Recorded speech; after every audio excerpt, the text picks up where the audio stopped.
Et bonjour aux premiers arrivants, vous êtes plus en avance que moi, j'avais un petit peu de retard ce matin, donc toutes mes excuses, mais ça y est, on va démarrer. On est une vingtaine aujourd'hui, donc on sent que la pression monte pour finir certaines petites choses. On va parler de sujets qui montent en pression en ce moment dans l'écosystème de l'intelligence artificielle générative. Vous allez voir qu'il y a des choses intéressantes et importantes qui sont en train de bouger. Et c'est pas mal d'avoir un peu la tête dessus, parce que, ou d'y penser en tout cas, parce que je pense que ça va euh, générer une petite révolution dans quelques mois, on va dire. Bon, peut-être pas, on va pas parler en semaines, mais on va parler en mois. Et je pense qu'il y aura quand même beaucoup de choses qui vont être permises par les nouvelles technologies qui arrivent. Alors, je vais vous afficher mon écran. On va démarrer sans plus tarder. Euh, Bonjour Frédéric, bonjour Stéphane, bonjour Fred, bonjour. Il y a beaucoup de monde. Stéphanie. Bon, je ne vais pas citer tout le monde. Je vais partager mon écran et on va attaquer de ce pas. Voilà. Et puis on va se mettre en mode lecture. Allez, c'est parti. Donc, les cabinets ne sont pas prêts pour ce qui arrive à court terme. Alors, si vous vous souvenez, il y a facilement 2 mois, j'avais évoqué l'arrivée des robots interactifs qui permettaient jusqu'à un certain point, de se substituer à, à des ressources humaines pour faire un certain nombre de tâches. Bon, c'était encore un peu embryonnaire, on va dire. On commençait à voir apparaître les choses, notamment aux États-Unis, et notamment sur des logiciels de gestion de phoning, hein, pour appeler des prospects et donc pour des actions commerciales. Je vous avais montré quelques outils qui existaient déjà à l'époque, qui ont continué leur petit chemin aujourd'hui, et je vais vous montrer autre chose, ou en tout cas je vais vous le signaler et vous indiquer ce qu'ils sont capables de faire avec ce genre d'outils, sachant qu'aujourd'hui il y a des sortes de générateurs de robots interactifs qu'on peut totalement s'aménager, se personnaliser, se paramétrer pour des besoins quels qu'ils soient. Et surtout pour des coûts quand même extrêmement faibles. Donc, on va évoquer ça aujourd'hui. On va évoquer quelques nouveautés aussi de 2024, hein, puisque j'étais pas revenu sur ces sujets-là depuis quelque temps, mais ça bouge pas mal aujourd'hui. Et je vais vous parler de 3 sujets assez intéressants qui montrent quand même qu'il y a des évolutions profondes, notamment dans donc les IA génératives, mais aussi tout ce qui est moteur de recherche, hein, pour aller glaner de l'information, mais également pour créer des automatisations dans vos différents processus, que ce soit des processus de production, des processus de gestion ou d'autres. Alors, on va y aller. Je fais un petit rappel sur l'emailing que j'ai envoyé il y a 2 ou 3 jours. Hein, donc, les robots interactifs sont aux portes des cabinets. Je sais que ça fait partie des choses qui peuvent être un petit peu choquantes, hein, parce que encore aujourd'hui, les cabinets et leurs dirigeants cherchent essentiellement à retrouver des collaborateurs quand il leur en manque, ou quand ils en ont perdu plus ou moins massivement. Euh, la difficulté, c'est que ça va devenir une ressource de plus en plus rare et donc de plus en plus chère. Voilà, et on boucle sur le problème des marges après, et donc de la rentabilité potentielle d'un business model qui est en train de muter, à mon avis, à grande vitesse. Alors pour l'instant, j'ai l'impression que tout le monde essaye d'envisager que non, que l'ancien monde va continuer, mais je ne crois pas. Voilà, donc je parlais des technologies qui permettent d'aller du texte à l'audio, ou du texte à la vidéo ou à l'image, etc. Donc ça existe déjà plus ou moins à des niveaux plus ou moins puissants, hein, avec des ressources de data qui permettent d'alimenter ces fameux robots interactifs. Et donc, les cas d'usage, j'en reparlerai tout à l'heure, sont immenses puisqu'on peut parler de gestion de la relation client, on peut parler de recrutement de collaborateurs, on peut parler de leur formation. Donc, recrutement, onboarding, formation, fidélisation, on pourrait déjà décomposer tous les aspects qui vont pouvoir être gérés plus ou moins par des voies automatiques. Euh, le commercial, le marketing et le commercial, bien évidemment, la production, la gestion, évidemment l'exploitation des datas. Quand on a parlé de production, nous, on a planché là-dessus depuis plusieurs mois et donc on a sorti un petit outil Pilot Guard qui permet déjà de faire des choses quand même très intéressantes sans y passer du temps et en délivrant de la valeur aux clients. C'est la première émanation de nos idées. Il y en aura bien d'autres puisqu'on est en train de développer d'autres choses. Alors je disais oui, mais il y a un gros problème, c'est qu'il y a eu 10 mois qui ont été passés depuis l'apparition notamment de ChatGPT en version 3.5 et qu'aujourd'hui, bon, les cabinets ont très peu intégré l'IA dans leurs travaux, dans leurs processus, dans leur façon de fonctionner. Et donc, il y a un certain nombre de raisons que j'ai évoquées, hein, qui sont plus ou moins nombreuses. Et en tout cas, je disais, ben, il y a quand même, à mon sens, au moins 7 mesures essentielles qui sont à mettre en œuvre, hein. Donc, la formation à l'IA, voir dans quel processus, dans quel cas d'usage on peut utiliser ça et donc quels sont les objectifs, hein, de l'utilisation d'un outil, ne serait-ce que dans sa forme la plus basique, à savoir mettre un prompt. On l'évoquait hier avec le groupe qui travaille sur le prochain livre blanc à sortir au mois de septembre sur la façon de créer un prompt dans différentes thématiques du cabinet, que ce soit des expertises comptables, commissariat aux comptes, donc avec les gens de l'Académie des sciences et techniques comptables et financières, gérée par Serge Yablonski. On évoquait que évidemment, il faut partir d'un objectif. À l'objectif peut correspondre un outil, donc une IA générative qui peut être plus ou moins spécialiste pour du code ou de la data ou du texte ou encore autre chose. Et puis après, il faut apprendre une certaine technique pour obtenir de bons résultats. Et comme toujours, quand on ne veut pas faire l'effort, ben, on paye pour éviter de faire l'effort. Sauf que payer à force, on voit où ça nous mène au niveau des coûts informatiques. Voilà, donc après, il faut effectivement parler de stratégie de mise en œuvre, investir dans l'infrastructure, les outils, etc., les data, avoir peut-être des compétences techniques, voire des nouvelles ressources humaines pour faire ça, rester quand même dans la réglementation avec des notions d'éthique, des notions de sécurité, etc. Et puis voilà, avancer pour que cette IA soit utilisée aussi bien pour l'interne, donc on va dire client, collaborateur, mais ça peut être dans vos relations avec les fournisseurs, ça peut être dans vos relations avec l'administration, etc., etc., etc.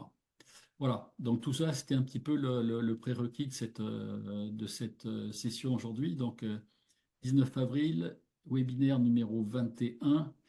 Donc, je vais vous parler de la guerre des LLM, donc des IA génératives, avec OpenAI et son fameux GPT-4, qui est détrôné par plusieurs concurrents, mais ça bouge, hein, c'est un jeu de chaises musicales où les uns dépassent les autres et ça continue un peu plus à chaque fois.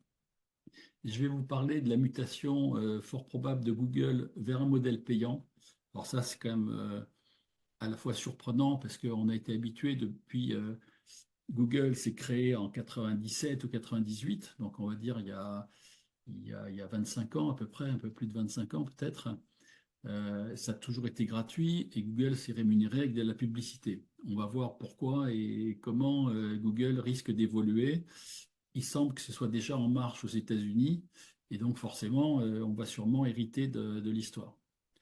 On va parler de notre sujet principal, donc les robots interactifs, hein, comment et pourquoi, pourquoi faire. On reparlera un petit peu ou en tout cas, je signalerai quelques nouveautés, quelques actualités de notre outil Pilot Guard, hein, et puis des évolutions vers des nouveaux outils qu'on est en train de préparer pour une sortie en bêta test plus ou moins prochaine. Je vous parlerai d'un outil en particulier. Et puis, prochaine date et thème de nos webinaires, là, on va vraiment laisser passer un petit peu de temps. On va laisser passer une quinzaine de jours parce que là, je pense que l'effectif a un peu baissé parce que vous êtes un peu débordé aujourd'hui. Et merci d'être présent pour la vingtaine d'entre vous qui avez réussi à vous libérer un instant. Donc, on va espacer de 15 jours jusqu'à l'après-période fiscale et puis après, on reprendra un rythme un peu plus fréquent. Voilà. Alors, déjà, si on regarde notre sujet numéro un, la guerre des LLM, hein, on s'aperçoit que l'outil d'OpenAI, donc GPT-4 pour l'instant, a été dépassé par une version d'Anthropic qui s'appelle Claude 3, donc la version 3 de Claude, qui est vraiment un outil excessivement puissant pour traiter du texte, pour faire des résumés, pour faire des traductions. Donc sur tout ce qui est, on va dire, un peu littéraire, Claude 3 est vraiment le meilleur, le plus rapide. Même pour écrire des articles, si vous devez écrire des articles de blog ou des posts ou des différentes choses de ce type-là, mais notamment par exemple des articles de blog qui sont quand même des gros articles. En tout cas, pour être bien référencé, il faut écrire des articles de 1000, 1500, 2000 mots ou plus. Ça peut être pour faire des traductions de gros documents, hein, et donc, qui dit gros documents dit quand même une certaine vitesse de réaction et puis des qualités pour faire une bonne captation, une bonne traduction, récupérer un fichier PDF pour en faire un résumé aussi. Enfin bon, il y a plein de choses. Et là, vraiment, je pense que les premiers outils, donc Claude en version 1 puis 2, étaient déjà assez nettement supérieurs. Donc Claude 3 est passé devant sur pas mal de sujets par rapport à OpenAI. Il y a Gemini 1.5 Pro donc de Google qui également revient dans les classements assez hauts.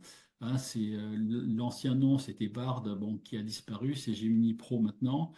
Et puis, vous avez les suiveurs qui sont notamment Mistral ou quelques autres. Et puis, il y a aussi des outils open source. Alors, un peu HPAL, donc Mistral, et puis il y a des nouveaux qui apparaissent. Je vous en parlerai parce que aujourd'hui, il y a des IA qui apparaissent en open source qui sont capables de développer des outils avec des budgets nettement inférieurs au budget antérieur. Et donc, ça permet une porte d'entrée pour des gens qui ont moins d'argent à dépenser pour lancer leur IA. Et donc, on voit apparaître de plus en plus d'outils, pas connus du tout encore pour l'instant, mais qui vont arriver avec des capacités intéressantes. Voilà. Alors, voilà, un exemple d'outil open source, c'est Databricks, hein, qui est absolument inconnu aujourd'hui, hein, qui demande des budgets de développement. Là, en l'occurrence, c'était un, un poste d'un Américain, je crois. Alors, je ne suis pas sûr d'ailleurs qui parle de 10 millions et 2 mois pour développer quelque part depuis rien du tout, quelque chose d'aussi puissant que ChatGPT en version 3.5 et donc avec des performances très intéressantes. Donc c'est une explication que ces open source vont être capables de booster un peu la concurrence en arrivant avec des capacités intéressantes dès le début et malgré des budgets extrêmement raisonnable, on va dire. Alors, une, euh, une arrivée qui devrait s'accélérer, c'est que la version 5 de ChatGPT pourrait sortir beaucoup plus vite que prévu. Alors, c'est vrai qu'il y a déjà plus un an et demi, on pensait que ChatGPT 5 allait arriver en juin 2024. Et puis, les rumeurs ont laissé entendre que c'était un peu en retard et que ça sortirait plutôt sur la fin d'année. Et puis tout à coup, à nouveau, on pensait avoir une version 4.5 turbo qui peut-être sortira jamais et qui va être squeezée directement par la 5. Et cette version 5, elle va être très puissante sur tout ce qui est voix, images, vidéo. Et elle va faire un gros travail, un gros effort sur les agents intelligents, hein, les AI agents, c'est-à-dire des agents par intelligence artificielle qui vont être capables de mécaniser des actions pour réaliser des tâches d'une façon extrêmement puissante. Et là, on revient à des choses. Alors, nous on a travaillé pour Pilot Guard avec, sous le capot, on va dire, des enchaînements d'outils à base de no-code, à base de RPA, à base de NLP. Euh, et donc ça permet de créer un tableau de bord automatique, ça permet de créer des textes, des commentaires automatiques, ça permet d'aller jusqu'à une liaison API vers un outil comme Agent. D'ailleurs, même Agent va être concurrencé puisqu'il y a, je crois que c'est Microsoft qui sort quelque chose de très puissant au niveau de la création d'avatars vidéo. Prochainement, j'ai plus le nom en tête, mais ça arrive. Alors tant mieux, parce que ça va faire baisser un peu les prix, puisque Hygiene était assez cher pour l'instant. Euh, voilà, donc là, il y a beaucoup de choses qui bougent. ChatGPT 5 donc, va bousculer un petit peu les codes et on va avoir des choses d'une puissance très intéressante. Et justement, ces agents intelligents fonctionnent sur le raisonnement suivant, c'est que quand ils reçoivent un prompt, ils réfléchissent à ce qu'on leur a demandé de faire. Ils vont chercher des outils pour réussir à faire le travail. Ils planifient le travail et dans un quatrième temps, ils organisent une collaboration multi-agents, chaque agent étant une sorte d'acteur dans l'intelligence artificielle qui va faire un certain nombre de choses de façon à produire votre résultat. J'en ai parlé aussi il y a pas mal de mois en arrière, il y a au moins 6, 9 mois en arrière, il y avait déjà cette idée d'agent intelligent, il y avait déjà des choses qui étaient sorties, c'était pas au point, ça fonctionnait pas très bien. C'était très embryonnaire et on n'arrivait pas trop à les maîtriser. Donc bon, les gens s'étaient un peu jetés dessus et puis avaient arrêté. Il y avait un outil qui s'appelait Agent GPT. Bon, il y en avait eu 5 ou 6 comme ça, mais c'était pas très consistant, c'était pas très robuste. Et puis il y avait eu les plugins avec un petit plugin AI Agent justement. Les plugins sont disparus, donc exit le plugin en question. Et depuis, il y a les GPT et on peut faire des choses avec les GPT, comme je vous l'ai déjà dit, qui enchaînent différentes tâches pour arriver à exécuter une action globale pour votre cabinet. Et donc, ce qui va arriver dans la version 5 de ChatGPT, c'est des agents à 2 niveaux. Un niveau pour réaliser des actions sur différentes sources de data et d'outils que vous allez vous produire et offrir à l'IA. Hein. Et donc, en fonction de vos sources de data et en fonction des outils que vous avez besoin de relier, c'est vous qui allez dire, ben voilà, je voudrais faire ça. Et ça, une fois que j'ai fait ça, je l'envoie là-dedans. Et de là-dedans, je l'envoie à un troisième endroit qui va, etc.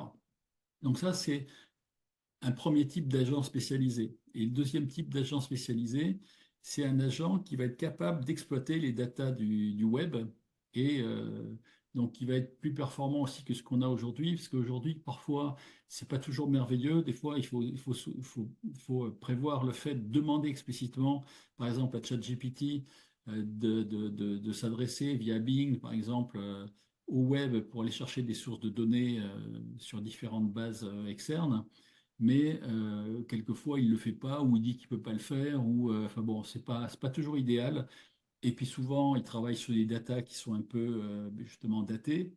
Enfin bon, c'est pas toujours merveilleux. Et quand on veut aussi travailler sur des sources très typées, il faut aussi le préciser. Enfin bon, c'est parfois un peu fastidieux d'aller chercher des résultats directement. Et parfois, on a presque plus intérêt à aller dans Google directement ou dans Perplexity, qui est un peu l'outil un peu au milieu entre ChatGPT et Google. Perplexity, c'est un peu l'outil qui fait le meilleur des deux mondes, quoi. Je vous en avais parlé là aussi il y a quelques sessions en arrière. Voilà, donc on va avoir des choses qui vont être plus élaborées, plus puissantes sur cette partie-là et qui vont être vraiment, vraiment bien. Je vous avais parlé de Sora aussi, qui est un outil qui va être capable de créer des vidéos entières issues de nulle part, c'est-à-dire une phrase et il vous fabrique une histoire, ça dure 1 minute. On avait eu des exemples de vidéos il y a quelques semaines déjà qui étaient sortis il semble que l'outil va apparaître aussi. Il y a un certain nombre de choses et il y a des choses qui vont parler de la voix. Et là aussi, quand on commence à parler de voix, là aussi, on se rapproche de notre idée de robot interactif. Donc tout ça, la voix, l'image, etc., le traitement des datas, les agents intelligents, c'est vraiment une conjonction qui va se renforcer dans cette année 2024, entre autres sur ChatGPT, alors peut-être en version 5, ou à moins qu'il y ait une version 4, 4.5, mais on en doute un petit peu aujourd'hui. Et donc ça va quand même faire évoluer pas mal des choses. Alors ça, c'est un exemple de GPT qui a été créé par Ludo Salen, qui est quelqu'un qui est très actif sur les réseaux sociaux et notamment sur YouTube, qui fait beaucoup de vidéos, donc très intéressantes. D'ailleurs, je vous conseille d'aller les voir. Et donc, il a créé un GPT qui est capable d'enchaîner plusieurs tâches via des mini agents. Et par exemple, là, ben, dans son GPT Master AI, il a 5 agents qui chacun ont un rôle. Donc, le premier, il collecte les informations. Le deuxième, il crée du contenu. Le troisième, il va chercher les exemples pratiques. Le quatrième, il produit de la vidéo. Et le cinquième, il est un peu le responsable de la stratégie globale. Et donc, tout ça, et moi, je le vois de plus en plus. Là, je repère sur LinkedIn ou sur à différents endroits ou d'autres réseaux sociaux ou sur Internet directement, des gens qui créent des GPTs assez intéressants qui permettent de réaliser des actions assez sophistiquées avec des enchaînements de tâches, avec différentes choses. Donc ça va arriver aussi de plus en plus.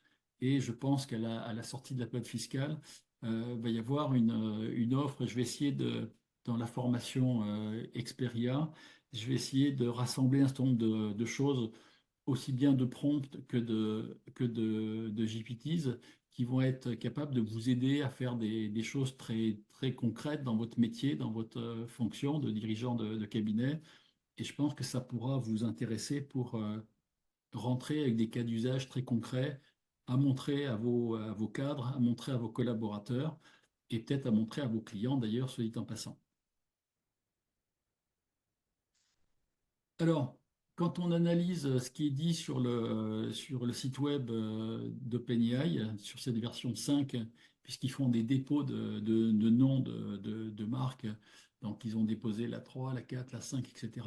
Donc pour la 5, quand on traduit un petit peu tout ce qu'ils mettent là-dessus, voilà, ils parlent et là-dedans, on parle beaucoup de langage, de paroles, de texte, on parle de vidéos, on parle donc de paroles.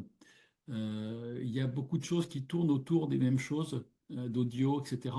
Donc on sent bien que toute la partie audio, vidéo et la partie de la multimodalité qui fait qu'on part d'un texte et on va vers de l'audio, de la vidéo, de l'image et encore d'autres choses, euh, ça va bouger dans tous les sens et on va être capable à peu près avec n'importe quel type de données ou de fichiers, on va être capable d'en faire autre chose vraiment en quelques secondes ou en quelques minutes. Et donc, ça va ouvrir des possibilités extrêmement importantes dans l'usage de l'IA. Et donc, par exemple, il y a un outil qui va s'appeler Voice Engine, qui va être quelque chose qui va permettre de créer à partir de textes, qui va permettre de créer des voix. Aujourd'hui, il y a un outil qui s'appelle Eleven Labs, qui est un outil, je crois, assez plutôt gratuit, qui est capable de faire des choses intéressantes. Bon, il y a Eugène qui fait voix et images, mais Eleven Labs est l'un des meilleurs. Et donc là, ça sera la possibilité de créer un audio, je sais pas, un podcast ou autre chose à partir d'un prompt. Et ça vous permettra d'avoir des choses assez intéressantes aussi pour lire des documents ou vous faire des résumés que vous allez écouter, je sais pas, en voiture, dans le train, dans l'avion, etc. Euh, bon, il y a plein de possibilités avec l'audio et je pense que ça va être vraiment très intéressant. Alors, maintenant, je vais vous parler donc OpenAI. On a vu les LLM, ça bouge beaucoup, ils passent leur temps à se dépasser et tout ça. Maintenant, il faut voir aussi que de l'autre côté, dans le versant, depuis 25 ans, je vous disais, il y avait des gens comme Google qui se sont créés vers 97-98 environ, et qui au début étaient des petits nains, hein, quand on regarde leur position au niveau des nombres d'utilisateurs, ils étaient très très loin au début, forcément, ils sont partis de zéro. Et en l'espace de 4 ans, euh, ils ont dominé tout le monde. C'est-à-dire qu'on avait Alta Vista qui s'est complètement effondré, d'ailleurs, qui a disparu complètement, qui était leader hein, ici. Il y avait Lycos, je crois que c'était une boîte française, Lycos, mais j'en jurerai pas. Il y avait Yahoo, et puis après des choses moins connues.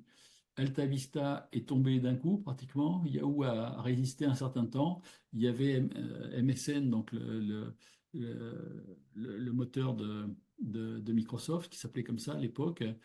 Et Google, après, ça a été 80-90% de part de marché, complètement fou, quasiment jusqu'à maintenant. Et là, tout à coup, on s'est aperçu, d'ailleurs, on commence à voir à partir de 2019-2020, euh, on sent qu'il y a une pente légèrement décroissante avec un décrochage un peu plus important en 2023. Et comme par hasard, ça correspond à la montée en puissance des premières IA, hein, notamment d'OpenAI, ChatGPT, mais également des autres. Et donc, progressivement, euh, on sent que d'autres IA, comme Copilot, qui a pris des parts hein, dans OpenAI et donc qui se sert aussi pour Bing du moteur GPT, et donc, petit à petit, il grignote le chiffre d'affaires et donc les marges de Google. Et donc, quand on regarde ça, on voit que Google, qui était à 90%, est passé à 80-82%, mais Bing, donc Microsoft, a pris 10%. Bon, les autres sont quasiment symboliques, on va dire. C'est surtout Microsoft. Mais petit à petit aussi, on pense que les IA vont grignoter énormément sur Google. Et pourquoi? En fait, quand on regarde Google, il y a il y a des concurrents directs, donc notamment Bing, et puis après les autres un peu moins. Bon, si vous êtes un peu écolo, vous voulez replanter des arbres, il y a Ecosia, et puis il y en a d'autres, voilà, Ask, etc., qui sont vraiment très symboliques aujourd'hui, qui ont du mal à survivre. Et puis il y a surtout toute la frange des concurrents dits indirects, mais bon, ils sont de moins en moins indirects, je dirais. Donc ChatGPT, Perplexity et tous les autres. Donc j'ai noté Gemini, Llama, Mistral, etc. Et tout ce qui est, on va dire, appareils à commande vocale, hein, qui sont rentrés aussi, des consoles qui sont rentrées aussi dans les foyers. Alors peut-être pas trop dans les entreprises, mais surtout dans le public privé. Et donc, tous ces gens-là, évidemment, commencent à gratter des parts de marché sur Google progressivement. D'ailleurs, pour ceux d'entre vous qui ont commencé à mettre les doigts dans ChatGPT, qui ont pris un abonnement, bon, soit en gratuit, soit en payant, vous vous rendez compte que quand vous voulez quelque chose d'assez structuré, vous allez plutôt directement dans ChatGPT ou un concurrent de ChatGPT plutôt que dans Google. Puis parfois, pour aller chercher des informations très ponctuelles et très précises, vous allez encore dans Google ou dans Perplexity si vous avez découvert le produit, parce qu'il fait très bien ça aussi. Et donc, on s'aperçoit que Google perd de sa superbe et de son monopole progressivement. Donc, bon, Perplexity, qui est l'outil un petit peu intermédiaire entre l'IA pure comme ChatGPT et le moteur de recherche comme Google, c'est vraiment un très bon compromis. Et il y a des versions donc gratuites, mais également payantes, et ça vous ouvre de possibilités d'usage de LLM connus.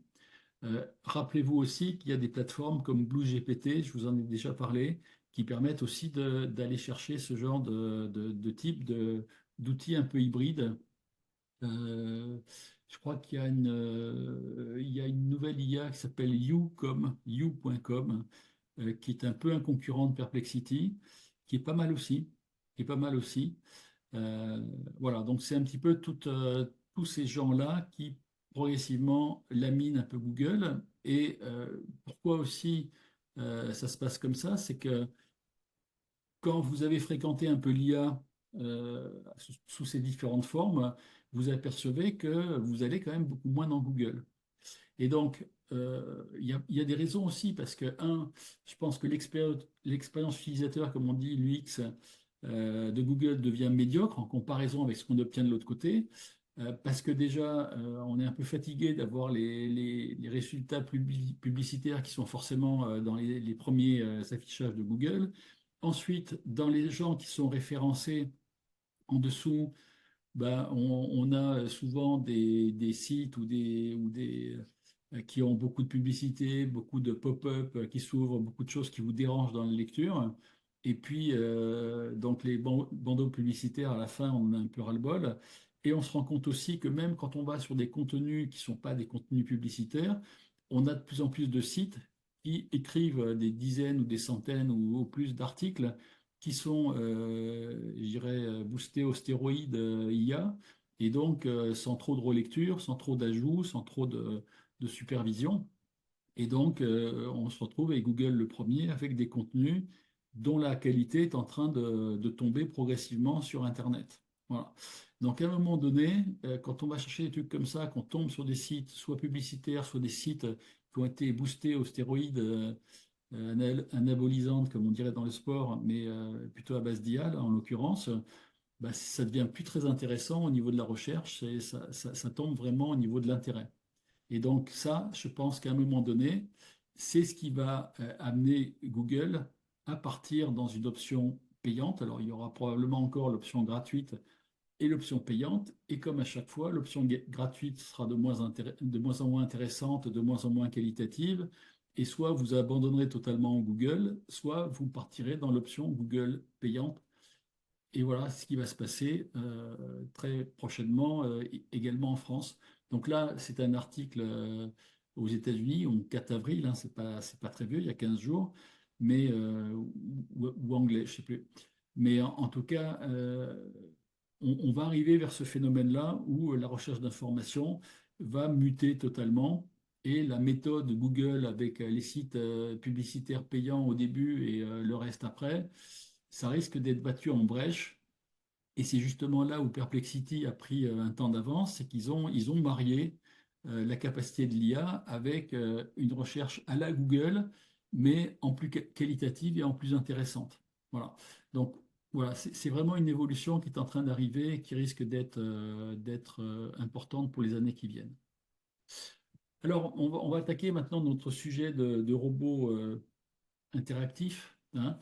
Là, je suis allé chercher sur le web, également en date du 4 avril, un article, c'est sur le journal du net, je crois, voilà, qui parle de l'IA dans le monde des cabinets. Donc, bon, ce qui est mentionné nous ne surprend pas trop, hein. Ça parle d'automatisation de la production comptable. Donc, on se doute bien que entre l'IA et la facture électronique qui arrive après, il y aura sûrement beaucoup de choses qui vont se passer, hein. C'est vrai que je vous l'ai déjà dit, nous, on est en train de jouer un petit peu avec du code Python pour développer de l'ossérisation et de la tenue comptable, et peut-être pour aller un peu plus loin que ça, vers la TVA ou la révision. C'est vrai qu'on va être en mesure de fabriquer de la compta sans logiciel de compta, quoi. Et ça sera peut-être injectable dans un vrai logiciel de compta qui ira plus loin et qui ira jusqu'à l'alias fiscal. Ça peut permettre de faire une très grosse économie à un moment donné. C'est pas neutre, hein, ce que je dis là, sur les coûts informatiques qui souvent représentent 50% juste pour s'approprier les datas ou les pièces comptables, les ossériser ou les interpréter et en faire de la tenue. C'est quand même un très gros sujet, c'est le sujet majeur du début de la chaîne. Et ce sujet-là, c'est souvent 50% des coûts informatiques d'un cabinet. Et donc, c'est pas neutre. Donc, si demain l'IA est capable de faire une partie de ce boulot-là, et où toute la première partie est capable également, avec des robots, d'aller chercher les documents là où ils sont, sur différents sites web, que ce soit des administrations ou des fournisseurs, il y a déjà des collecteurs marchands. Le problème, c'est que souvent, on ne les a pas tous. Et rarement les éditeurs ont fait l'effort d'aller chercher des datas sur le site de l'URSSAF, sur le site impôts.gouv là, pour le CFE. Et donc, sur les sites des assureurs, par exemple, pour aller chercher des attestations Madelin. Et donc là aussi, il n'est pas impossible qu'on vous propose des choses, j'en parlerai à la fin de ce webinaire, qu'on vous propose des choses, et éventuellement même en bêta-test, pour réaliser un certain nombre de choses sur la partie appro tenue. Voilà, relation client renforcée. Ben oui, parce qu'effectivement, on peut améliorer des emails, on peut y répondre automatiquement, on peut faire des synthèses ou des résumés de documents, on peut faire beaucoup de choses et donc ça peut permettre d'avoir une meilleure communication, une meilleure réactivité avec le client et tout ça, c'est quand même pas neutre pour améliorer un petit peu sa façon de fonctionner de façon réactive et sympathique. À partir de là aussi, on peut effectivement faire des analyses financières, faire de la prédiction, faire un certain nombre de choses. Bon, ok, tout ça, je pense que tout le monde l'a à peu près en tête. Hein, et je pense qu'avec Pilot Guard, on ira très probablement vers de la budgétisation, éventuellement réalisée avec de l'IA, par exemple. Donc, sachant qu'on a le fait qu'on est capable de faire un tableau de bord et une analyse commentée, demain, on peut peut-être aller un peu plus loin que ça et vous donner une prévision plus ou moins automatisée aussi et le suivi en tableau de bord mensuel, trimestriel de l'outil au profit du client pour lui donner un peu plus d'informations. Voilà. Donc ça, c'est des choses qui sont là aussi en cours de réflexion, voire de développement, et on avance là-dedans. Alors, il y a toujours évidemment des défis à relever parce que c'est quand même une grosse révolution. Je l'ai dit tout à l'heure, il y a des points quand même à lever. C'est complexe. Il faut convaincre tout le monde, sensibiliser, convaincre, former, implémenter, etc. Donc, c'est quand même un peu de temps, voire pas mal de temps pour lancer ça, un peu de moyens.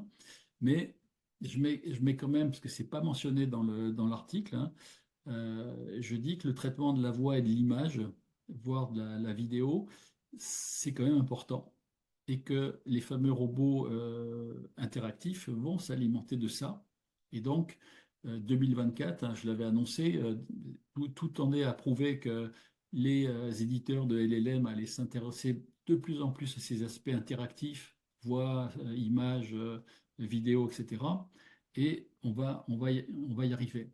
Alors à l'époque, je vous avais déjà montré quelques diapos qui disaient, voilà, exemple, projet Pilot Guard, on est sur le robot qui va donner des choses au client, mais inversement, on pourrait dire c'est le client qui vient consulter un robot qui peut être un chatbot pour avoir des informations.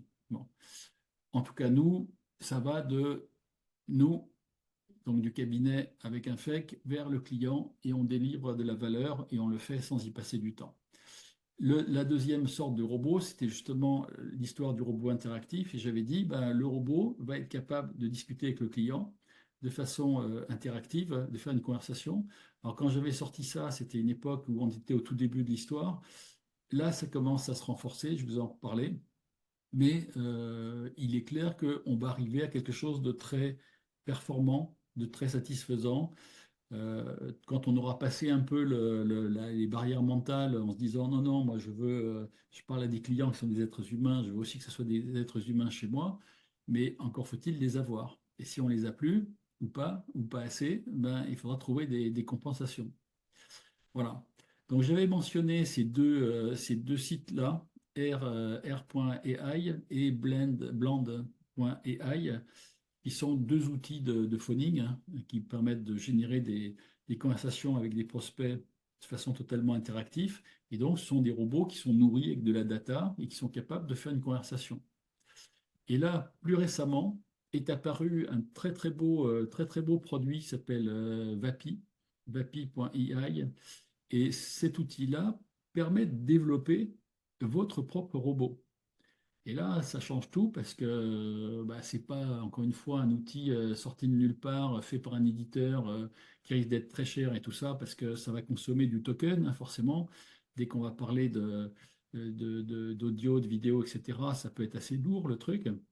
Et donc, j'ai vu ce produit, on en parle de plus en plus, et j'ai vu sur LinkedIn des sociétés de services qui se servent de cet outil-là pour créer différents outils pour les entreprises et à un moment donné pour les cabinets également. Alors si je détaille un petit peu, voilà des cas d'usage qu'ils proposent ici. Donc déjà, en termes de catégorie, ils parlent de alors, inbound calls, c'est appel entrant, hein, c'est un peu le principe du chatbot. Le client, il veut avoir une info, il clique quelque part sur un site, un lien, etc. et il pose ses questions, il a des réponses.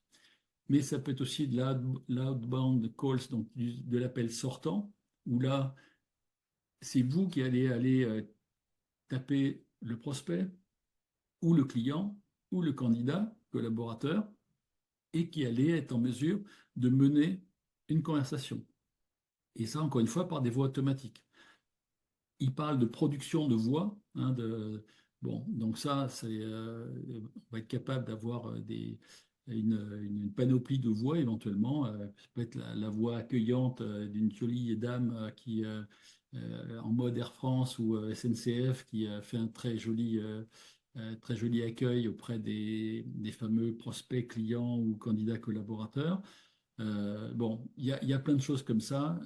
La voie Internet des objets, IoT, je ne sais plus trop ce qu'ils veulent dire par là, mais en tout cas, on peut imaginer qu'il y ait des connexions entre ces objets connectés sur Internet et là encore une fois des fonctions vocales. Voilà. Puis après, il donne des exemples de métiers, donc un barbershop, donc une sorte de coiffeur à barbe, un dentiste, un restaurant, un site web, etc., une compagnie d'assurance. Voilà, ils disent que ben, on peut se servir de ce genre d'outils pour plein de cas d'usage. Alors, intéressant aussi, ils disent, voilà, nous, on n'a pas beaucoup de coûts cachés, et c'est vrai qu'ils ont un système de valorisation de leur outil qui est vraiment très peu cher, puisqu'ils parlent de 5 centimes. euh, alors, c'est des centimes, des cents de dollars, hein, mais en gros, on va dire c'est à peu près pareil, par minute. Donc, c'est pas monstrueux parce que quand vous ajoutez tous les coûts, moi, je crois que j'avais évalué le fait de pouvoir sortir donc en appel sortant interactif. On devait être à, je crois, en tous les coûts consolidés, on était à 15 centimes d'euros la minute. Ben, ça vous fait l'heure pas cher, quoi, hein. Vous multipliez ça par 60, ça vous fait 1 euro de l'heure. Si vous mettez un être humain, c'est pas 1 euro de l'heure. D'accord? Donc, ça va être peut-être 50, 60, 70 fois moins cher qu'un être humain. Peut-être pas aussi bien, hein, mais quoique, pour contacter des gens à l'extérieur, par exemple, ou pour répondre à des gens qui viennent de l'extérieur pour vous parler et vous demander des informations. Donc, ça vaut le coup de se pencher quand même sur la question. Donc à l'époque, voilà, je disais que ces bots, hein, ces robots, étaient capables d'avoir de plus en plus des réactions très inférieures à la seconde. Ça s'est encore amélioré puisque c'est presque instantané maintenant. Comme on a des puces qui arrivent sur le marché, que ce soit Nvidia qui sort des nouvelles collections de puces électroniques ou des gens comme Grok ou d'autres d'ailleurs, Microsoft est en train de développer ça, Amazon, Facebook, enfin Meta, ils sont tous en train de se doter de systèmes de production de puces en- de puces très performantes. On parle aussi d'ordinateurs quantiques. Donc, l'augmentation de la data dans le monde captée par différents éditeurs notamment et l'arrivée de matériel extrêmement performant, extrêmement rapide, ça va permettre d'avoir des temps de réaction complètement instantanés. Et là, on sent même plus le petit décalage dans la conversation. Voilà. Et j'avais dit, ben, dans un cabinet, ça peut être les appros qu'on va générer, appel sortant. Bonjour, monsieur le client, j'ai vu, parce que j'ai la source base de données, hein, j'avais parlé de Secha ou de Syndemos, hein, pour avoir l'état d'un dossier et les manquants du dossier ou les anomalies. Bah, si le robot il a ça, il va pouvoir poser les bonnes questions au client. Ça peut être des choses pour faire de la tenue, pour faire de la TVA, pour faire de la révision. Et tout ça, on va être capable donc de capter la data, de la traiter, de la restituer. Et si on parlait d'un candidat collaborateur parce qu'il a répondu à une annonce, ben on peut faire en sorte que le robot il va faire le contact de premier niveau pour que très vite le cabinet soit dans les premiers ou le premier vis-à-vis du candidat, puisse contacter le candidat, lui poser, l'accueillir de façon sympathique, lui poser quelques questions de ciblage et tout ça pour voir si c'est un candidat qui est exactement ce qu'on cherche, ramener la data dans le CRM du cabinet et donner la data après aux gens de la RH ou aux dirigeants du cabinet qui s'occupent de l'aspect RH et des embauches dans le cabinet. Voilà, donc tout ça, ça peut arriver très vite. Voilà. Alors les sources de data, hein, je les avais mentionnées, c'est tout ça. Mais il peut y avoir effectivement des data externes. Là, je parle de data interne, donc les données du cabinet lui-même, data RH, la partie CRM qui est dans le cabinet, s'il existe, et puis l'état d'avancement du dossier. Donc voilà, je rappelais qu'il y avait des outils qui étaient faits pour ça. Voilà. Et donc, on nourrit le robot. Le robot, il a tout ce qu'il faut dans la tête. Et quand il est lancé dans une séquence d'appels, bah, il va être capable de faire cette conversation interactive. Voilà. Donc, en fait, on fait une synthèse de plein de technologies. Et à quoi ça va nous servir? Ben, je pense que je vais vous citer quelques cas d'usage qui peuvent être utilisés dans le cabinet. Ça peut être de la réception d'appels et le renseignement de clients ou de prospects ou encore une fois de candidats, hein, de façon un peu chaleureuse, mais également en fournissant des informations sur, je sais pas, les horaires, sur les produits, sur l'avancement du dossier, sur tout ce que vous voulez. Voilà, il peut y avoir un robot qui est dédié à faire ça en permanence, et là, vous ne bloquez pas un être humain pour faire ça. Il peut quasiment vous gérer le standard, quoi, en gros, hein. Ça peut être un robot qui va créer par son action marketing et ses appels sortants des rendez-vous avec des prospects et qui va gérer les rendez-vous, qui va les planifier, qui va les relancer, qui va faire tout un tas de choses. Donc tout ça, ça va être possible. Ensuite, ça peut être un système de qualification des leads, donc des prospects ou des candidats collaborateurs ou cadres, hein, ou associés futurs en tout cas. Et donc, accueil, questions préliminaires, on qualifie, on transfère à quelqu'un qui va suivre le truc. La collecte de feedback client, est-ce que vous êtes satisfait, monsieur le client? Est-ce que vous avez des idées, des besoins? Est-ce qu'on peut vous aider à faire ça, ça ou ça? Et puis, c'est peut-être aussi l'occasion, en posant des questions, de faire des suggestions de prestations que vous avez mis en place dans le cabinet. Ça peut être, je l'ai déjà dit juste avant, la collecte de data et d'informations nécessaires pour la production du dossier, hein. Et sur la collecte de data, bah, c'est vraiment une façon de se substituer aux collaborateurs qui n'aiment pas faire ce travail ingrat, qui aiment de moins en moins téléphoner, hein, et qui envoient des emails en pagaille, mais les emails, ça fonctionne pas très bien souvent sur beaucoup de clients, donc il faut trouver des solutions. Après, ça peut être la gestion de notifications, de rappels, hein, ça peut être des rappels, tiens, monsieur le client, il faut que tu m'envoies tel document fiscal ou telle chose, ou toi, tu dois faire ça. Voilà, tout ça, ça peut se mécaniser. Alors, il y a des outils, hein, de gestion interne, de planification sur le marché qui avaient déjà des processus avec un peu de robotisation, mais qui n'allaient pas forcément jusqu'à, alors, l'envoi de notifications, si, hein, l'envoi d'alerte. On avait inventé à une époque un outil qui s'appelle Iloa, qui est toujours actif aujourd'hui et qui permettait d'envoyer automatiquement des demandes aux clients, des pense-bêtes en quelque sorte, et donc qui permettait après d'espérer que le client allait faire le boulot. Mais là, on pourrait imaginer que le robot, il aille plus loin, quoi. Il fasse même la conversation, qu'il engage le client sur une date butoir, et qui rappelle le client si le client n'a pas fait le job. Donc ça peut aller vraiment très très loin. Gestion des urgences, je sais pas, dans le cabinet, ça peut être quoi une urgence? Ça peut être un problème, je sais pas, il y a eu un incendie, un problème de sauvegarde, quoi, quelque chose d'important. Ben, on prévient les clients que là, pendant une semaine ou quelques jours, on va être un peu bloqué, on ne pourra pas répondre aux clients, on ne pourra pas, etc. Bon, il s'est passé des choses à la fin de l'année 2023 qui ont mis en vrac quand même pas mal de cabinets. Un robot pourrait faire un peu le boulot pour faire un peu l'interface avec les clients qui, pressés, vont se retrouver face à une impossibilité d'avoir les informations qu'ils demandent ou les prestations qu'ils souhaitent. Ensuite, on peut imaginer aussi que le robot puisse travailler en plusieurs langues, hein. Il y a des cabinets qui sont frontaliers avec, je sais pas, la Suisse, l'Italie, l'Espagne, l'Allemagne, etc.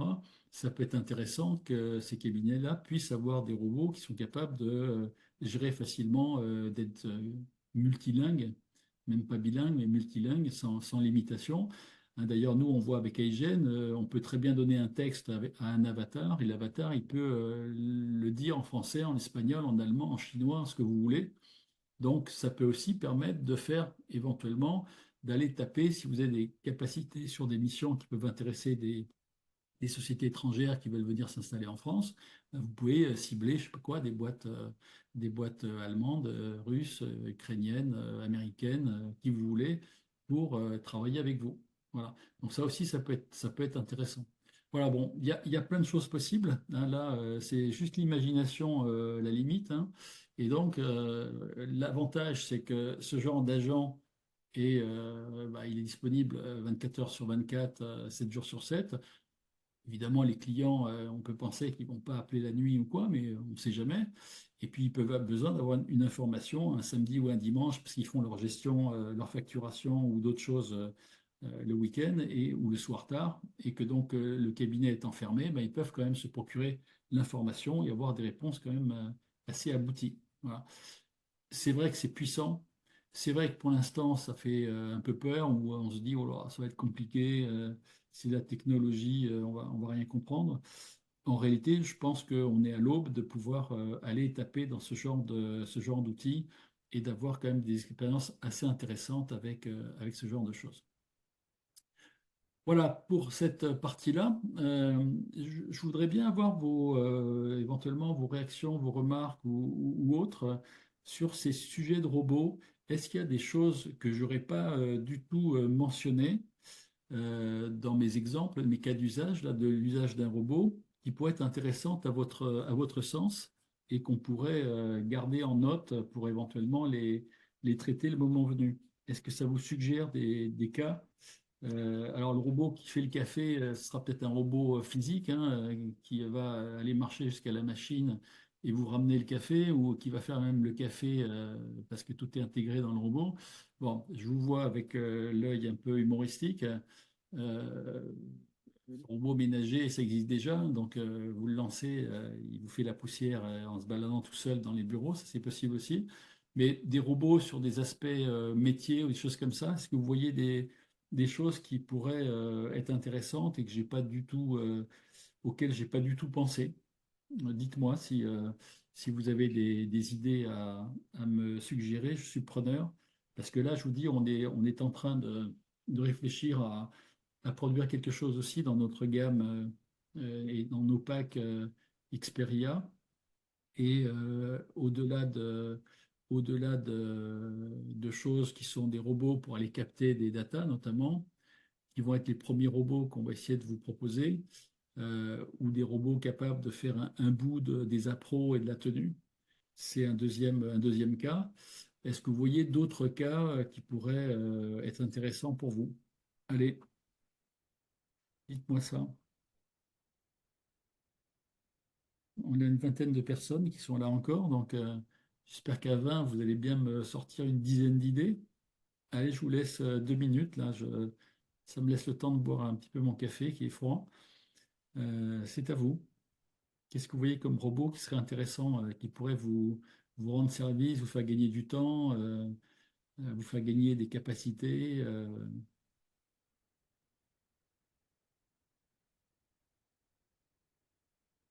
C'est le petit bouton Q et R, hein, qui est en bas, légèrement à gauche de l'écran, centre gauche, on va dire, de l'écran. Là, vous pouvez taper une phrase et me faire une suggestion. Qu'est-ce que vous voyez d'autre comme possibilité? Alors, j'ai pas trop parlé, enfin, j'ai pas trop développé l'aspect marketing, j'ai juste parlé de qualification de lead. C'est-à-dire que sur un appel entrant ou sortant d'ailleurs, j'ai en face de moi des gens, je peux voir s'ils correspondent aux critères que je veux avoir et comme client et comme candidat, hein. Mais on peut imaginer que si demain vous voulez lancer une structure de gestion de patrimoine, pourquoi ne pas dire, bah, tiens, je vais aller attaquer, je vais aller constituer une base de données sur LinkedIn ou ailleurs, et je vais aller appeler avec mon robot tous ces gens-là pour essayer d'obtenir des rendez-vous, et après, avec peut-être un spécialiste de la gestion de patrimoine dans le cabinet, faire le rendez-vous et essayer d'aller jusqu'à la vente d'une mission. Stéphane me demande quelle est la position, orientation des éditeurs institutionnels sur l'IA, Cegid, Sedge, ACD. Alors, euh, ben, pour l'instant, elle est quand même plutôt timide quand elle existe. C'est-à-dire qu'aujourd'hui, euh, ils ont déjà tous un petit peu d'IA au cœur de leurs outils. C'est-à-dire que quand vous faites de l'OCR, aujourd'hui, il y a de fortes chances qu'il y ait déjà de l'IA hein, dans leurs outils. Sauf que souvent les promesses ont un peu dépassé les capacités, c'est-à-dire que quand on vous parlait de 90, 95, 100% de taux de reconnaissance d'une facture, pour prendre cet exemple-là, ou d'une note de frais, et qu'en réalité il y avait des petits bras en Inde, à Madagascar, ou je ne sais pas où, qui faisaient un peu le complément quand ça ne marchait pas bien, et on s'en rendait compte parce que le week-end, le service marchait un peu moins que la semaine. Bon, il y avait déjà de l'IA. Hein. Je vous ai signalé aussi des gens qui, dans la profession comptable, mais pas des éditeurs, les grands éditeurs classiques, étaient des cabinets très avancés sur le sujet. Eux travaillent avec de l'IA depuis 5-7 ans minimum, je pense. Après, pour revenir sur Cegid, Sedge, ACD, donc qui sont parmi les éditeurs principaux de la profession, bah, ils en parlent, il y a des articles au niveau des fonctionnalités, ça commence à rentrer très très doucettement, très très doucettement. Je pense que celui qui en parle le plus, il me semble en ce moment, ou en tout cas qu'on lit le plus, qui est le plus bavard, qui est dans des articles, qui est sur LinkedIn, qui est un peu partout en pub et tout ça, c'est Penny Lane, qui parle. Alors au début, ils ont créé une sorte d'équivalent d'un GPT, si vous voulez. Et puis, ils indiquent qu'ils vont monter en puissance. Donc, au début, c'était un peu du prompt. Et puis après, c'est un GPT qui robotise un peu le truc. Puis après, ça va être encore au-dessus. Bon, pour l'instant, c'est assez timide. Je suis assez convaincu qu'ils vont forcément faire rentrer des choses dans leurs outils. À quelle vitesse, je ne sais pas, parce que je n'ai pas forcément de contact avec eux aujourd'hui pour ça. Je pense que ce sera intéressant de faire le tour au congrès de Marseille pour faire un peu l'état des lieux. Tout le monde va en parler, hein, tout le monde va afficher l'IA en grand, sûrement sur son stand. Donc, on va passer de presque zéro à 100% d'éditeurs qui font de l'IA, forcément, parce que ceux qui ne vont pas en parler auront l'air un peu attardés. Pour autant, est-ce qu'ils vont avoir des choses très abouties, très avancées, qui vont vraiment vous faire gagner beaucoup de temps? Je ne sais pas. Je ne sais pas. Pour l'instant, c'est un peu la bouteille à l'encre et j'ai l'impression que aussi les éditeurs communiquent pas trop. Alors, soit qu'ils sont encore un peu dans l'incertitude de ce qu'ils vont être capables de vous donner, soit qu'ils veulent se réserver la primeur des grandes annonces pour le mois de juillet ou le mois de septembre en pré-congrès. Mais pour l'instant, on ne voit pas énormément de choses très concrètes dans les gammes traditionnelles. Hein. Je vous dis, celui qui en parle le plus, je pense, c'est Penny Lane aujourd'hui. Voilà. Mais Time était très avancé sur l'IA bien avant Penny Lane. Hein. Il y avait aussi Incom aussi qui en faisait de l'IA. Euh, voilà. C'est plutôt chez les éditeurs, les nouveaux, entre guillemets, que chez les grands anciens dont vous avez cité le nom, à mon sens, hein, Stéphane. Alors, un robot, Jérémy, qui me demande un robot qui s'assurait de la qualité, la qualification, l'accessibilité, la centralisation des datas réparties sur différentes infrastructures, environnement. Oui, ben, bien sûr, je pense que c'est une bonne idée. C'est très ambitieux aussi à la fois. Moi, je pense que c'est un peu comme quand on monte en puissance avec l'IA au début. Au début, on tape des prompts qui sont pas très bons, voire carrément très mauvais. On obtient des résultats qui sont à la mesure de la qualité du prompt qu'on a tapé. Pour les robots, c'est pareil. Pour moi, le robot, c'est 5-6 niveaux au-dessus en termes de progression. Rappelez-vous, j'avais signalé à plusieurs reprises pour moi les 7 niveaux d'avancement dans l'IA depuis un prompt basique, un prompt qualifié, et puis un GPT, et ainsi de suite, et on montait en puissance. Bon, je pense que ces robots, on est déjà dans les niveaux 5, 6, 7 très vite. Et forcément, il va falloir se faire des expériences, il va falloir tester des choses, il va falloir faire des expériences par étapes aussi, parce que les collaborateurs, ils vont pas passer de rien du tout à un robot super sophistiqué qui va les perdre un peu ou qui va leur faire peur. Donc je pense que vous allez être obligé, même si vous êtes très visionnaire, vous allez être obligé de passer par des étapes intermédiaires pour que les gens acceptent progressivement une IA qui est une IA qui se voit, hein. Jusqu'à présent, l'IA a été cachée, comme je l'avais dit, dans nos smartphones ou dans les outils d'OCR, un petit peu comme ça. Bon, les gens ne le voyaient pas trop, mais ils se doutaient qu'il y avait des traitements qui étaient capables d'interpréter des choses, donc des images ou des écritures ou des textes. Mais là, quand on va aller vers des choses beaucoup plus puissantes, style des robots interactifs comme ça, avant de passer de zéro à un robot interactif, il faut que vous passiez des étapes pour garder la confiance et garder comment dire, la sérénité de vos collaborateurs, hein, et faire en sorte qu'ils acceptent cette montée en puissance qui va les débarrasser de certaines choses, mais en même temps, si ça les débarrasse trop, ils vont se demander s'ils vont ils vont pas être de trop à un moment donné. Alors c'est vrai que j'en discute avec beaucoup de cabinets là, quand on est dans des débuts de mission sur les déploiements de l'IA, c'est que on est obligé de faire cette progression-là parce que si vous faites fuir les gens ou si vous leur laissez penser qu'il y aura de tels gains de productivité ou qu'il y aura de tels pans entiers de tâches qui vont tomber à la trappe et qui vont être remplacés par des robots, euh, il est sûr qu'à un moment donné, ils vont se poser des questions sur la suite des opérations.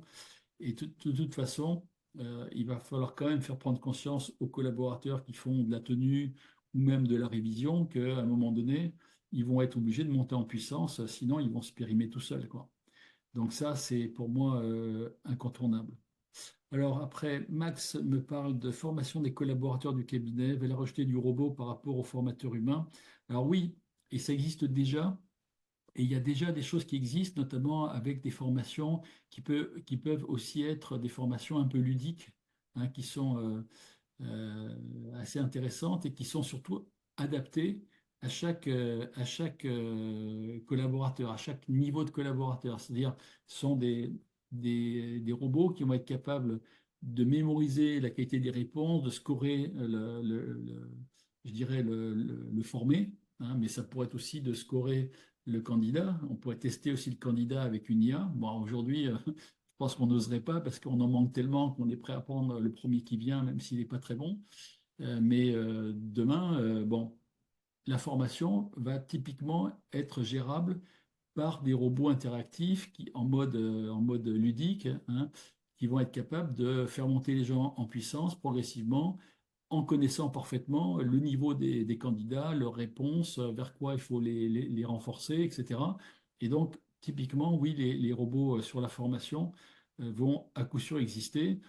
Ça permettra d'avoir des formations là aussi beaucoup moins chères que des formations traditionnelles, on va dire, sûrement, à relativement court terme, mais ça permettra surtout d'avoir une personnalisation de la formation et une efficacité donc de la formation qui sera beaucoup plus importante. Et donc, je pense que là, oui, c'est typiquement quelque chose qui peut être intéressant. Hein, je pense que je l'avais plus ou moins mentionné, mais merci de le rappeler parce que c'est un sujet RH qui est intéressant.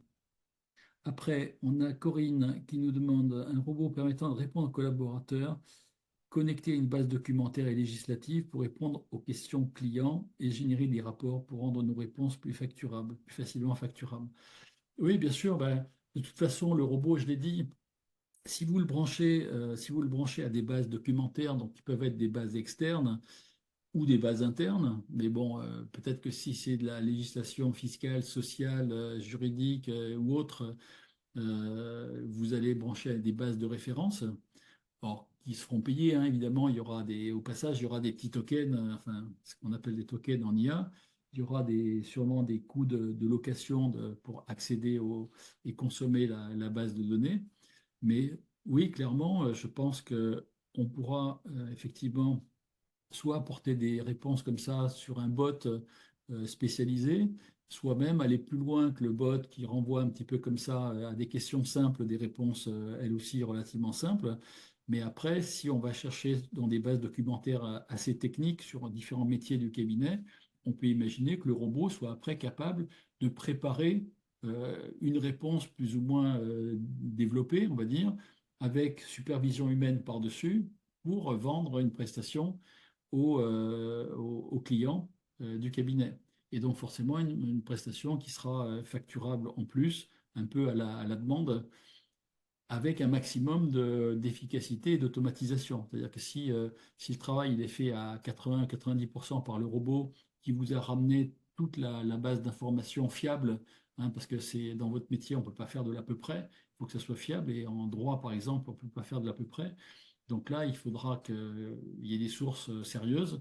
Il faudrait qu'il y ait un robot qui soit bien dressé, j'allais dire, pour faire un certain type de boulot. Vous structurez l'information, vous permettre de faire une sorte de pré-rapport, et puis vous repassez par-dessus. Et ça, on en parle, on y pense d'ailleurs également pour Pilot Guard, c'est qu'au-delà de la data comptable qui aujourd'hui existe et qu'on traite avec donc un FEC notamment, on va aussi aller probablement vers des fichiers EDI, TDFC pour faire des analyses financières, du scoring d'entreprise, de la détection de mission et donc de la proposition de mission. Donc ça aussi, derrière data comptable, on va aller vers ça dans Pilot Guard, mais on va aller, je l'avais déjà dit dans des sessions précédentes, on va aller vers un tableau de bord social, et puis peut-être il y aura un tableau de bord RSE, un tableau de bord cybersécurité. Chaque fois qu'on pourra aller taper dans des bases d'outils, d'éditeurs spécialisés ou des bases externes qui nous permettent de rapatrier l'information et d'en faire une information à valeur ajoutée avec des côtés visuels de Power BI ou d'autres outils, et qu'on pourra restituer un rapport et peut-être même une vidéo de commentaire, on va le faire. Donc là, je dirais que ce qui est important et intéressant, c'est que c'est là où on voit que, encore une fois, les ressources de l'IA, c'est à la fois je gagne du temps, et ce temps gagné et cette data que j'ai aujourd'hui au fin fond du cabinet et que j'exploite souvent pas assez, je vais pouvoir l'exploiter plus en connexion avec des data externes éventuellement pour, encore une fois, produire de la valeur pour le client ou pour le collab ou pour un fournisseur ou pour l'écosystème que j'ai autour de moi. Mais tout ça, ça va être complètement possible, et je pense que, je vous dis, on effleure juste le sujet aujourd'hui, et moi je donne un peu le sujet sur un plan théorique, mais je pense que d'ici quelques semaines, je serai capable de vous montrer des vraies applications que peut-être nous, on aura mis en place pour vous permettre de faire des choses comme ça. Alors, j'allais en parler avant peut-être de vous montrer quelques petites choses dans Pilot Guard pour ceux qui auront encore le temps. On va mettre en bêta-test dans quelques jours un robot URSAF qui va être capable d'aller sur le site de l'URSSAF, chercher les bordereaux, les données au collab concerné, etc. Tout ça automatiquement, hein, pour vous éviter quand même des pertes de temps, des incertitudes quand vous recevez un email de notification. Bon, il va aller chercher tout seul et va vous redescendre tout seul l'information, la distribuer à qui il faut, etc.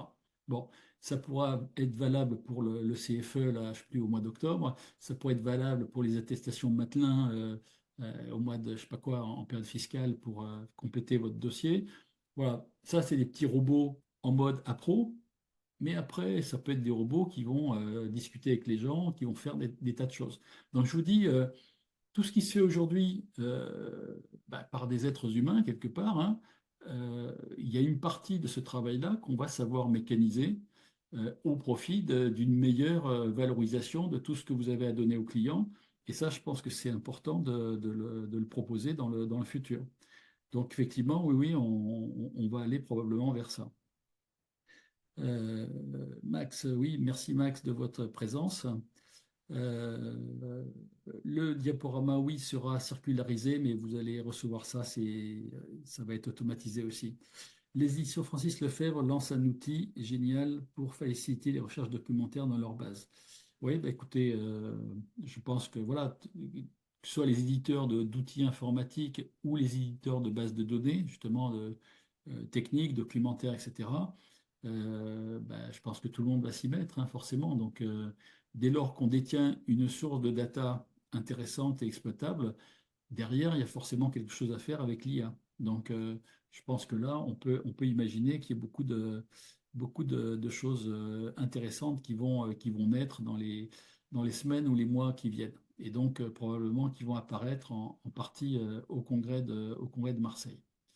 Alors, merci pour vos différentes idées. Je vais les noter avant de quitter la conférence. Moi, je voulais simplement vous montrer deux, trois petites choses.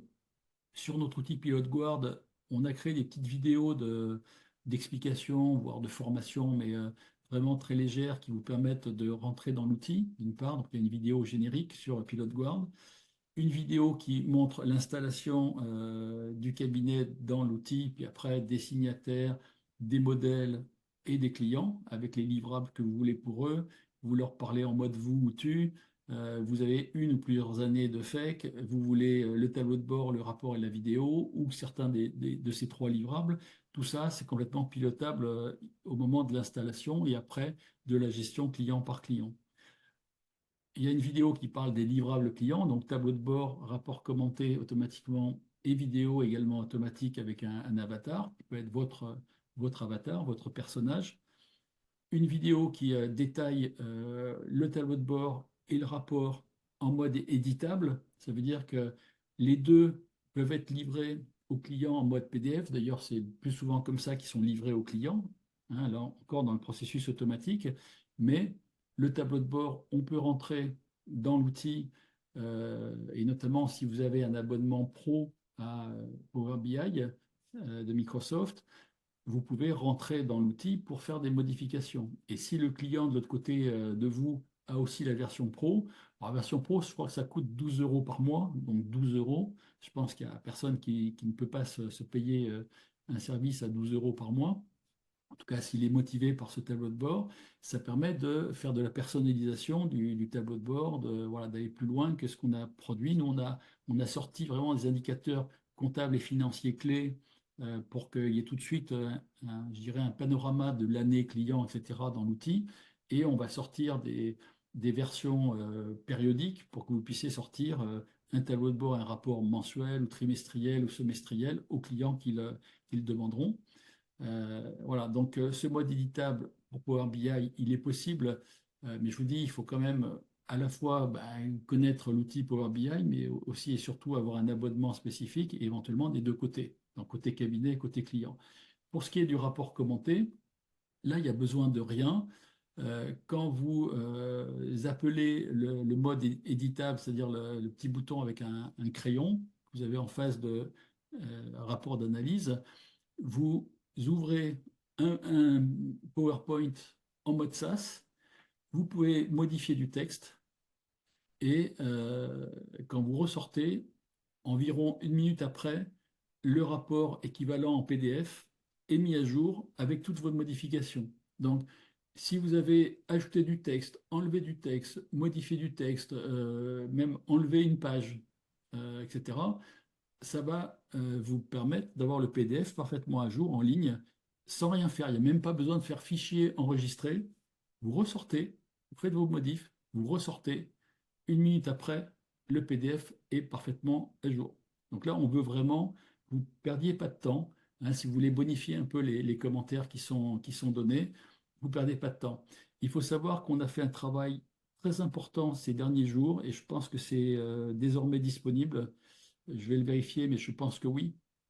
Pour faire au niveau du moteur de création de commentaires automatisés, un important travail pour bonifier ces commentaires, pour éviter des petites scories ou des petites erreurs ou des petits trucs un peu marrants, mais bon, pas très marrants quand on le donne aux clients. On a enlevé des choses, par exemple dans les fournisseurs. Quand vous apparaissez dans le hit parade des fournisseurs, dans les fournisseurs bien classés, là, les 5 ou 10 fournisseurs principaux du client, et qu'on vous met un commentaire qui dit il faudrait que vous négociez, monsieur le client, avec vos fournisseurs voilà, pour faire un peu plus de marge sur les économies et tout ça. Évidemment, si c'est vos propres honoraires, bon. Donc ça, on va éviter et je pense que dans la nouvelle version, c'est géré. Mais après, il y aura beaucoup de choses pour éviter éventuellement des naïvetés dans certains commentaires ou des choses bon, qui sont pas dites de la bonne façon. Donc, on a fait un gros travail, y compris sur les aspects techniques des commentaires. Donc, pour ceux qui, parmi vous, sont des bêta-testeurs actuels, hein, depuis un mois et demi que ça a commencé, je vous propose de remettre des fakes dans l'outil pour voir un petit peu si la différence, vous la ressentez vraiment, et j'aimerais bien avoir vos commentaires. Bon, d'ici peu, je pense que d'ici fin avril, je vais vous envoyer un petit questionnaire, un petit sondage pour avoir votre feedback sur l'outil. Hein, mais bon, sachez que voilà, on a fait un gros travail. Donc, travail possible directement dans le rapport pour mettre un peu votre touche, votre personnalisation, votre patte, comment le dire. Et puis, cinquième vidéo, on a une vidéo sur comment créer un avatar qui lie Pilot Guard à Egen, sachant que il y a deux informations qu'il faut. Alors évidemment, il faut prendre un abonnement chez Egen. Si vous ne prenez pas l'abonnement, vous serez en mode gratuit et ça va vous créer des avatars en nombre limité. Je crois que ça va pouvoir vous donner euh, 5 vidéos, donc 5 avatars possibles, pas plus. Et en plus, ils seront filigranés, c'est-à-dire qu'il y aura un filigrane marqué Egen, donc on ne sait pas trop diffusable aux clients, mais ça peut vous permettre de tester. Bon. Mais si vous avez un abonnement Egen, dans Pilot Guard, il faut mettre une clé d'API au niveau du cabinet, premièrement, pour faire le lien entre les deux outils, et une clé qui relie le signataire qui est déclaré dans Pilot Guard avec l'avatar qui est dans Egen, qui a été fabriqué dans Egen, soit avec votre vidéo que vous avez déjà préenregistrée, hein, il faut une vidéo de 2 à 3 minutes de bonne qualité pour créer votre avatar personnel, ou alors vous allez vous servir des personnages qui sont livrés dans Egen. Vous allez mettre une dame ou un monsieur ou qui vous voulez, ou même une bande dessinée, puisque ça existe, hein. Et vous allez pouvoir faire un commentaire animé en mode un peu ludique, si vous voulez. Une chose aussi qui va arriver dans quelques temps, pas très longtemps, c'est qu'on a trouvé le moyen, et ça va faire plaisir à Fred, je ne sais pas s'il est dans cette session aujourd'hui, je crois que oui. Ça va permettre de marier le rapport et la vidéo. Ça veut dire qu'il y aura le rapport qui va défiler et la vidéo de l'expert comptable, ou en tout cas du personnage qui a été repéré comme étant un peu le signataire sur le dossier, qui va pouvoir commenter en même temps que le diaporama va défiler. Donc ça va rendre les choses très sympas parce que finalement, le rapport et la vidéo, ça sera plus qu'un livrable. Mais je pense que pour les gens qui n'auront pas pris Egen, donc qui ne voudront pas voir les vidéos, bah, ils auront toujours le livrable rapport comme il est aujourd'hui, c'est-à-dire un rapport diaporama écrit, hein, uniquement écrit, sans vidéo. Mais ça va arriver également. Voilà, donc l'outil a vraiment évolué beaucoup. Je remercie énormément tous les gens qui nous ont aidés là, pendant cette phase de bêta-test, et on n'a pas encore fini la phase, elle va aller jusqu'à fin avril au moins. Je les remercie beaucoup pour toutes les bonnes idées, les remontées, les corrections de bugs qui nous ont permis de faire. Parce que franchement, le produit, en l'espace d'un mois, s'est énormément amélioré, hein. Et pour les clients qui l'ont testé il y a 15 jours, 3 semaines, un mois en arrière, et qui sont, pour certains d'entre eux, pas encore revenus dans l'outil, faites-le parce qu'il y a eu vraiment des changements importants. Et les idées fusent. On a beaucoup de choses qui vont rentrer dans l'outil dans un futur proche. Donc voilà. Puisque je parle de bêta-test, hein, pour ceux qui seront intéressés, manifestez-vous. Si vous voulez tester l'outil le robot URSAF, on va vous le mettre en main également pour que vous puissiez faire des tests. Alors, il existe déjà, il fonctionne déjà en mode artisanal dans des cabinets, hein, parce qu'il a été inventé il y a quelque temps pour faire ce travail-là. On va l'injecter dans un produit interface Xperia, comme Pilot Guard, et donc vous pourrez le tester pendant, je sais pas, pendant quelques semaines et nous remonter un petit peu votre intérêt, vos usages, vos problèmes, etc., pour voir si ça peut devenir très vite le second outil de la gamme robot, on va dire, dans le pack Tools. Voilà, donc ça, c'est notre actualité. Donc merci aux bêta-testeurs à nouveau, hein. Je vous remercie. Il y en a encore eu des nouveaux qui sont rentrés récemment. Donc on a plusieurs dizaines de cabinets qui nous ont aidés à faire ce test, hein. Je rappelle un petit peu ce qu'on met dans chaque pack. Et puis il y a un pack au-dessus. Alors, un petit conseil, je pense que à l'issue on va dire, jusqu'au 30 juin, voire jusqu'au 31 juillet, il n'y a aucun changement tarifaire. Alors, je vais faire mon vilain éditeur, mais je pense qu'à partir de la rentrée, il y aura peut-être une augmentation du prix des packs, hein, pour une bonne et simple raison, c'est que on va mettre beaucoup de contenu et beaucoup d'outils dans les différents packs. Et donc, forcément, on a quand même des coûts de revient, puisque quand vous quand vous fonctionnez avec des IA ou différents autres outils, vous avez quand même des abonnements à payer, des tokens à payer, etc. Et donc, forcément, il y a des choses qui ne sont pas complètement neutres dans les coûts de revient de ces outils. Bon, ce ne sera pas des triplements, hein, je vous rassure, comme ont pu faire certains, mais il pourra y avoir quelques centaines d'euros à l'année en supplément.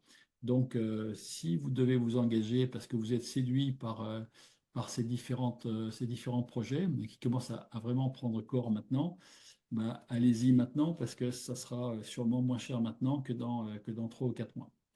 Voilà, j'en ai fini avec cette session. Là, il est presque 14 heures, donc je vais vous libérer pour vos rendez-vous si vous en avez là maintenant à 14 heures. Merci beaucoup d'être encore venu, hein. 20 personnes, c'est quand même très très bien encore en cette période ultra chaude. Vraiment, on est dans le sprint maintenant. Donc, bah, très bon courage. Rendez-vous, je crois que j'ai dit le 5 mai, donc dans 15 jours environ. On va continuer et on va reparler de la sortie de période fiscale et surtout de la façon de rentrer dans l'opérationnel de l'implémentation de l'IA à partir de juin-juillet pour les plus rapides ou à partir de septembre et au-delà pour les autres, de façon à ce que vous puissiez ne pas rester à la traîne sur ce sujet-là et que vous avanciez pour faire des gains de productivité vraiment intéressants, hein. Il faut comprendre quand même que euh, si vous avez juste une IA, un abonnement à ChatGPT ou autre pour faire 3 prompts dans la semaine, ça ne va pas changer la face du cabinet, hein.